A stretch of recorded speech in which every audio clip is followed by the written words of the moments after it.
umbrella can't stop the rain, but can make us stand in rain. Confidence may not bring success, but gives us power to face any challenge in life. A very warm good morning to all my dear students. Today we'll begin with a new history chapter from our Social Science 1 Part 1 text. The name of the chapter is British Exploitation and Resistance. A day in January 1907. It was on that day the wedding of Gangul's daughter was solemnized. Gangul was a farmer from a village near Calcutta. A lot of guests gathered in the marriage.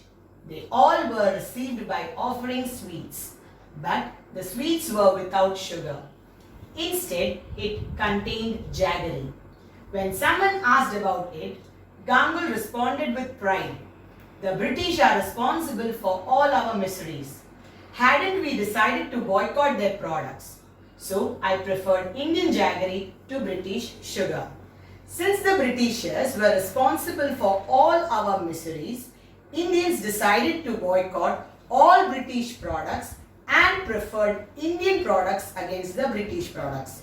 Thus, the above story tells us about how the Indians preferred jaggery instead of British sugar. The British established their rule by bringing under their rule the princely states of India.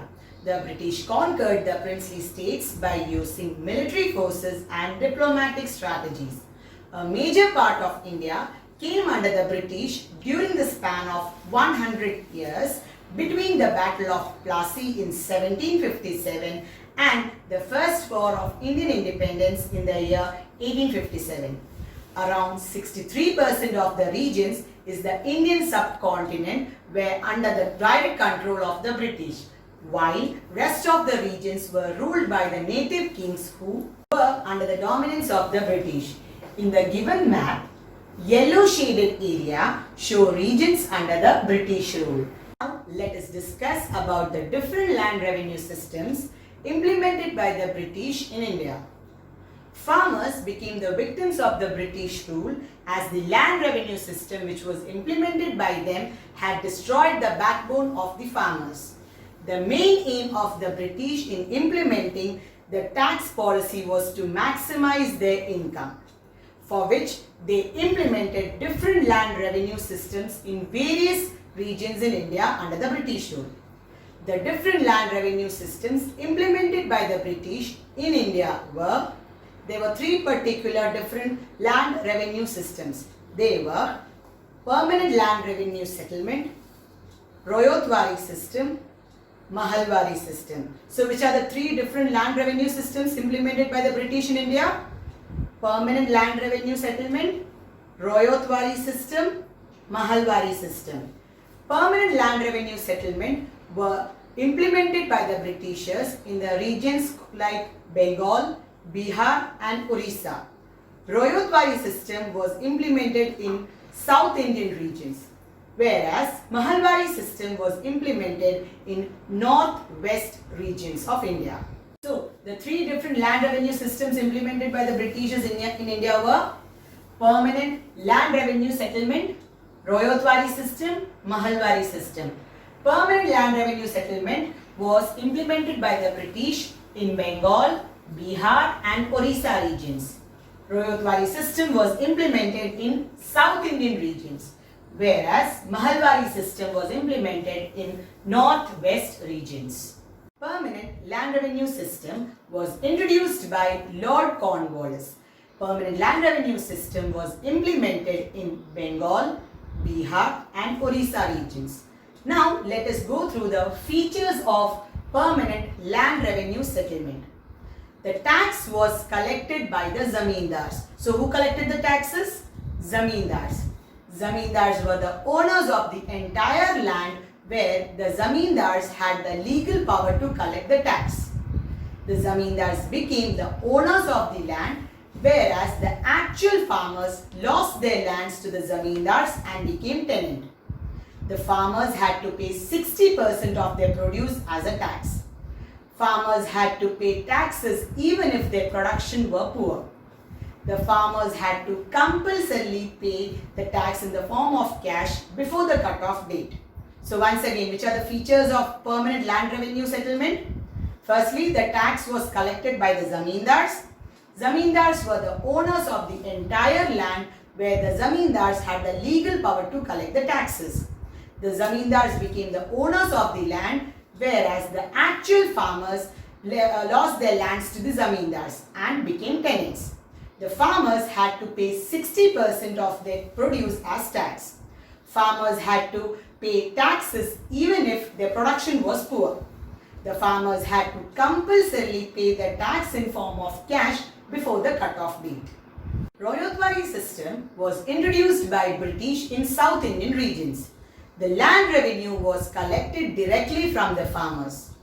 Royals means farmers. So Mahalvari system means collecting tax directly from the farmers. Even though the ownership of land was with the farmers, the excessive tax made them to live in poverty. The Britishers frequently increased the tax rate. Moving on to Mahalvari system. Under Mahalvari system, the village headman was given the responsibility to collect the taxes. Mahal means village. So Mahalvari system was mainly implemented in the northwest regions of India. The tax rate in this system was very high. The entire village was considered as a single unit for tax collection. Thus, the land revenue system which were implemented by the British affected the agricultural sector very badly. When the farmers were unable to pay the taxes in the form of cash before the deadline, they started taking loans at high interest from moneylenders. To get loans, the farmers had to mortgage their agricultural lands. Since the farmers were unable to pay off their loans as well as high interest, the lands were seized by the moneylenders. Moving on to commercialization of agriculture. The farmers of our country were traditionally engaged in producing crops only to meet the requirements of their family and their village. But during the British rule, the Indian farmers were forced to cultivate crops according to the market needs. The Indian farmers were forced to grow commercial crops or cash crops like jute, cotton, indigo, sugarcane, tea, etc. instead of food crops.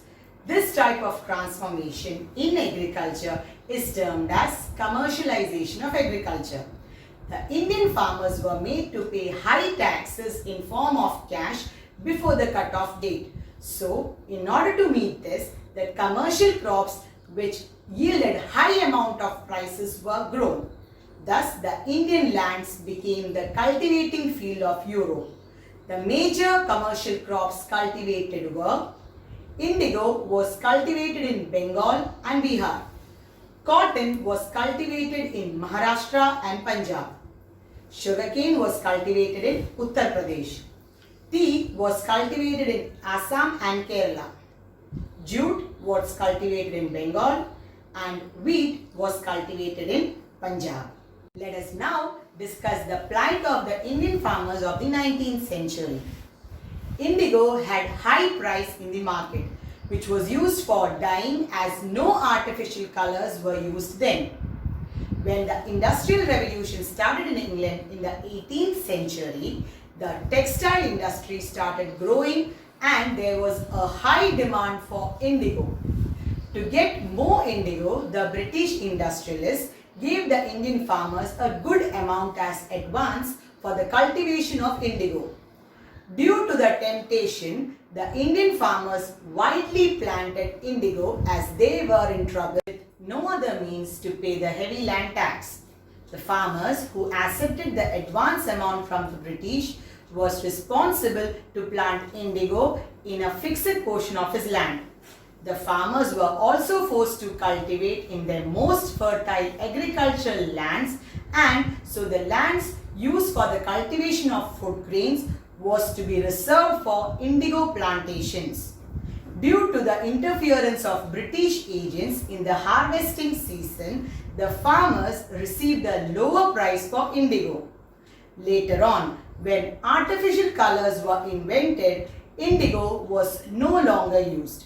And so, the plight of the Indian farmers became miserable. Moving on to the result of indigo revolt. The farmers of Bengal organized themselves and declared that they were giving up indigo cultivation in 1859. These farmers attacked indigo factories with bows, arrows, swords and spears. Many women also participated in this revolt. The revolters excommunicated the British supporters and those who worked for the British. Several educated people from Calcutta suppressed the revolters. The revolt had a strong effect on the government, and thus the government immediately appointed a commission to study the problem of the indigo farmers. The commission found that the indigo farming was uneconomic and decided to end it. Moving on to mapula rebellions. The exploitation and suppression of the landlords and the British were the main reasons that led to the revolt in Malabar. The British treated the Jannis or the landlords as the owners of the land. This revolt was against the atrocities of the landlords, including the eviction of tenants. These atrocities were carried out with the support of the British. Farmers of South Malabar were tenants who cultivated the land, who obtained on lease from the landlords. Most of these tenants were mapulas. Mapulas are the Muslims in Malabar region. Since this revolution happened in the 19th century, this struggle came to be known as Mapula Rebellion. Let us now study the measures taken to suppress Mapula Rebellion by the British. 22 peasant revolts took place in Malabar. Peasant means farmer. In order to suppress these revolts, the British started a special armed police battalion named Malabar Special Police, that is MSP, to inquire about the frequent revolts. The British government appointed William Logan Commission. The commission pointed out that the cause of the struggle was the unfair land revenue system of the British. Moving on to Santal Tribe. Santal is a tribe residing in the valleys of the Rajmahal Hills, stretching across the present Bengal, Jharkhand and Bihar. The Santals earned a living by farming and collecting forest produce. Santals were strongly built and hard-working people and had their own unique culture. Now let us discuss the reasons that led the Santal tribe to fight against the British. The life of the Santals was disturbed with the establishment of the British rule. The zamindars and the moneylenders captured the land. The British officers made the Santals work as slaves in laying railway lines. Life became miserable and unbearable for the Santals, and so they decided to take up arms against the British under the leadership of Sidhu and Kanhu. Thus, Rajmahal Hills became a battleground. Now, let us see how did the life of the tribes became miserable due to the forest acts imposed by the British. The Santal tribe became the victims of the British rule. They were involved in activities like gathering forest produce, cattle rearing, shifting cultivation and hunting. But the forest acts imposed by the British made their life miserable. The tribes were not allowed to enter the forest when the British declared the forests as protected. The forests, which were abundant with trees required by the British, were declared as protected forests. The British widely cut the trees from the forests to lay railway lines, build ships and for plantations. High taxes were collected by the British on the forest produce collected by the tribes. This led to Santal Revolt. Moving on to Kuruchia Revolt. Kuruchia Revolt was organized by the Kuruchia and the Kurumba tribes of Wayanad in Kerala in 1812. Kuruchia Revolt was another active tribal revolt against the British. Now, let us see the reasons for Kuruchia Revolt. First one, imposition of heavy tax by the British. Secondly, tax was to be compulsorily paid in cash. And finally, agricultural land would be seized from them if they did not pay the tax. So once again, what were the reasons for the Kuruchia Revolt? First one, imposition of heavy tax by the British. Second one, tax was to be compulsorily paid in cash. And finally, agricultural land would be seized from them if they did not pay the tax. The Kuruchia Revolt was led by the Kuruchia leader Ramanambi. Many other tribes also joined the struggle. The British suppressed the struggle and killed Ramanambi. Other tribal insurgencies that broke out in different parts of India were Paharia Rebellion, Kol Rebellion, Khasi Rebellion, Bill Rebellion and Munda Rebellion. So once again, which were the other tribal insurgencies that broke out in different parts of India? Paharia Rebellion, Kol Rebellion, Khasi Rebellion, Bill Rebellion and Munda Rebellion. Children, that's all for today. Thank you. Stay home, stay safe.